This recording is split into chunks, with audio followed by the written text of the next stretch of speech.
जय गुरु जी। शुक्राना गुरु जी। मैं अपना सत्संग शेयर करना चाहती हूँ आप सबके साथ। चमत्कारी सत्संग ही कहें, उनके सारे सत्संग चमत्कारी ही होते हैं, आपकी सोच से परे होते हैं। नेक्स्ट टू इम्पॉसिबल जो चीज़ आपको लग रही होती है आपके सामने, वो पॉसिबल हो ही जाती है। सिर्फ उनसे मतलब कहने की देर होती है। वो तो इतने प्यारे, इतने अच्छे हैं, वो खुद समझ जाते हैं कि बच्चों को क्या, किस तकलीफ से बच्चे हैं और क्या परेशानियां हैं। ऐसे तो बहुत चमत्कार हुए हैं मेरे 10 दिन में, बहुत ज़्यादा। और लेकिन मैं अभी पीछे वैष्णो देवी ट्रैवल कर रही थी, तो वापसी में मेरे हस्बैंड के पास कम से कम 30-35 बंदों की टिकट थी रिटर्न की। तो हम आ रहे थे और मेरे हस्बैंड के जो बड़े भैया हैं वो गाड़ी में आए थे और हम ट्रेन में आए थे। तो हमने उनको बोला आप गाड़ी में वापस जा रहे हो तो हमारे बैग्स जो भी हैं वो आप ले जाओ, जो थोड़ा बहुत होगा हम खुद ट्रेन में ले आएंगे। वो हमारे बैग ले गए और जैसे ही वो निकले 1 घंटे बाद, रात को 11 बजे की हमारी कटरा से ट्रेन थी और 10, 10:15 के आसपास मेरे हस्बैंड को याद आया कि मेरी टिकट्स, मेरी क्या 35 बंदों की टिकट्स वापस जा चुकी है। दिल्ली के लिए तो टिकट पहले निकल चुकी है। अब मैं क्या करूं? टीटी आएगा, मुझसे टिकट मांगेगा। और बुकिंग भी हमारी ऐसे हुई थी कि जिसमें ऑनलाइन एक्सेप्टेबल नहीं होती, क्योंकि ऑनलाइन बुकिंग नहीं थी, विंडो पे जाके ही बुकिंग हुई थी। तो वो हार्ड कॉपीज़ ही एक्सेप्ट करते हैं, आप कितना भी उनको वो कर लो। तो कई टीटी तो बहुत अच्छे होते हैं, लेकिन कई ऐसे होते हैं कि वो इतने स्टबन होते हैं कि वो अड़ जाते हैं अपनी ज़िद पे। तो मेरे हस्बैंड ने कहा अगर कोई बात नहीं बनी तो मुझे इतने बंदों की टिकट दोबारा बनवानी पड़ेगी। तो उन्होंने मेरे भैया को फ़ोन किया, अपने भैया को, और उन्होंने कहा कि तू टेंशन मत ले, मैं वीडियो कॉल पे टिकट्स दिखा दूंगा। बहुत सारी चीज़ें आई, ऑप्शंस आ गए। गुरुजी ने बहुत सारी तसल्ली सबके से दिलवा दी, पर एक डर मन में बैठा था और एक इंतज़ार था गुरुजी के करिश्मे का। टिकट्स हमारी पठानकोट स्टेशन पे भैया ने दे दी कि अगर उससे पहले आ जाता है तो तुम देख लेना, और पठानकोट पहुंचने के बाद आता तो टिकट्स तुम्हारे हाथ में होंगी। पर जितने भी लोग गए थे, मेरे हस्बैंड ने आने जाने की टिकट्स कराई थी, होटल कराए थे, सब जगह वो उनके साथ थे। वो सब उन्होंने बोला कि भैया आप क्यों टेंशन ले रहे हो, हम सब आपके साथ खड़े हैं।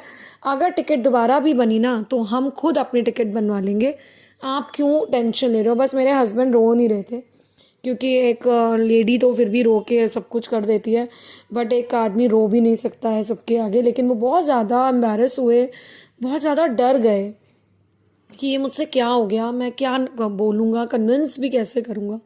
बहुत सारे सब लोगों ने हमें बहुत सपोर्ट किया, लेकिन एक आखिरी इंतज़ार था। मैंने अपने हस्बैंड को बोला, हमने पहले ट्रेन का सत्संग सुना था, एक आप सबने भी सुना होगा, जिसमें 40-50 बंदों की टिकट एक दो हस्बैंड वाइफ के पास होती है और वो गुरुजी के दर्शन के लिए जाते हैं तो ट्रेन छूट जाती है।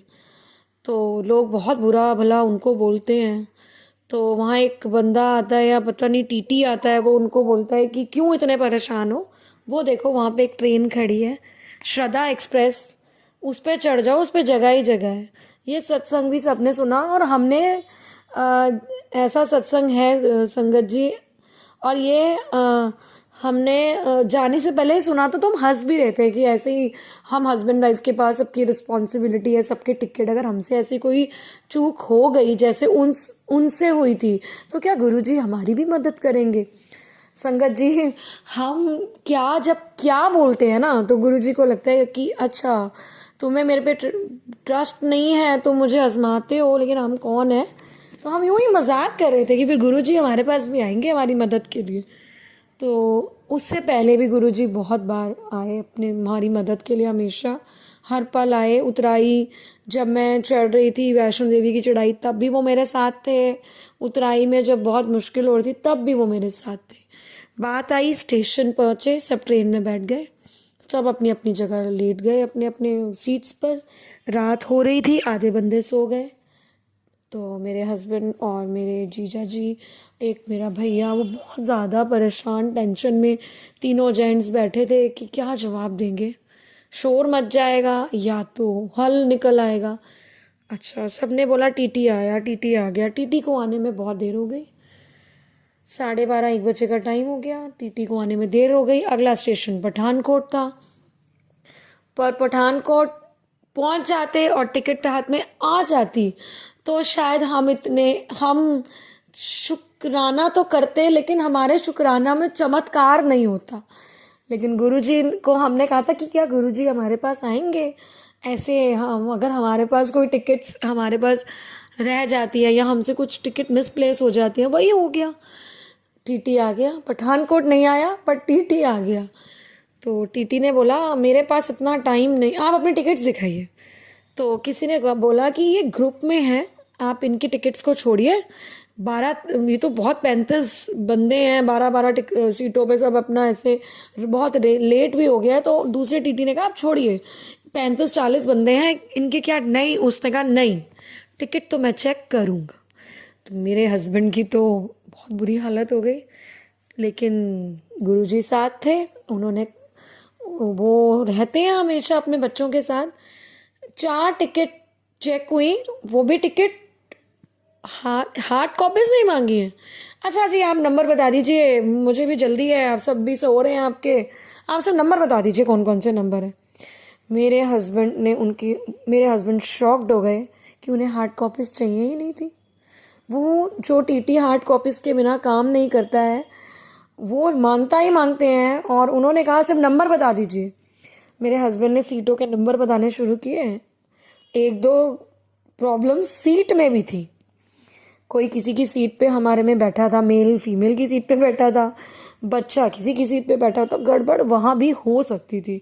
पर संगत जी, जब गुरु जी साथ होते हैं ना, तो ये छोटी छोटी तो चीज़ें बिल्कुल वो हो जाती हैं, वैनिश्ड हो जाती हैं। टीटी क्या कहता है, और तो आप छोड़िए, आप बस नंबर भी छोड़िए, मैं जा रहा हूँ। इतने बंदों, 35-40 बंदों की टिकट में आप क्या चेक करूँगा। आप ये समझ लीजिए, आपकी जो दिक्कत है ना, वो पिछले डिब्बे में डाल आया हूँ मैं। टीटी अपने मुंह से कह रहा है आपकी जो दिक्कत है वो ये समझ लो, पिछले सीट पे जो डिब्बे में बंदे बैठे हैं ना, सारी मत्था पच्ची उनसे कर लिया मैंने। अब 35 टिकटों को चेक करने का मेरे पास तो दिमाग में नहीं है। आप जाइए, आप कोई बात नहीं, सो जाइए। पिछले डिब्बे में क्या हुआ था, जो सीनियर सिटीजन की टिकट्स जो नीचे मिलती हैं, सबसे नीचे वाली सीट्स, वो सब यंगस्टर्स ने सीनियर सिटीजन की दिखा के ले रखी थी। तो टीटी ने कहा कि ऐसे 10-12 निकले हैं, टिकट्स दोबारा बनानी पड़ी, बड़ी मत्था पच्ची हुई। अब मैं आपके साथ क्या मत्था पच्ची करूं, लेडीज आपके साथ हैं, बिकॉज लेडीज बहुत ज़्यादा थी और मेल तो 4 ही थे, 4 मेल थे, बाकी सब बच्चे और लेडीज थी। उनको पता था सब। तो उन्होंने कहा मैं इतनी हेडेक नहीं लेना चाहता, ठीक है आप छोड़िए, आप नंबर भी छोड़िए। संगत जी, मेरे मतलब हम लोग तो सो चुके थे, और मैं अपने गुरुजी पे बहुत विश्वास करती हूँ, उनके चमत्कारों पर, उनकी कृपा पर। मैं अपने हस्बैंड को कह के सोई थी, आज गुरुजी आएंगे, हमारे कष्ट टाल के ज़रूर जाएंगे, वो किसी रूप में भी आएंगे, ये मेरा वादा है। मैं सो रही हूँ, आज गुरुजी आएंगे।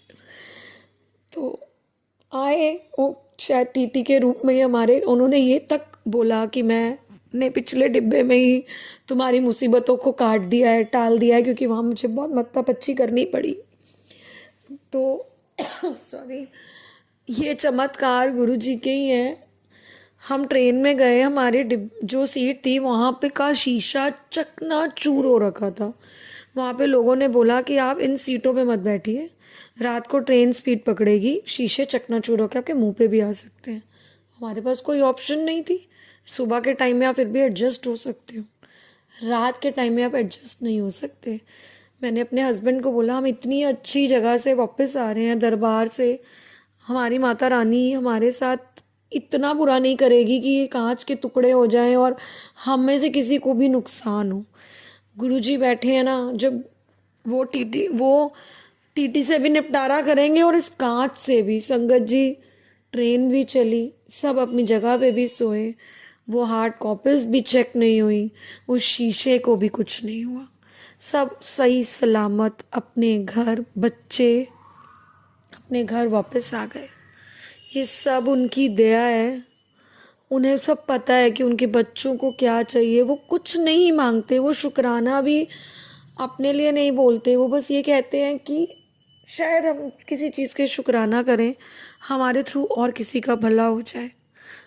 बहुत निस्वार्थ हैं वो। रब हमसे कभी कुछ नहीं मांगता, बस हमें अच्छे कर्म और नाम जप करना चाहिए। नाम की कमाई ही साथ जाती है संगत जी।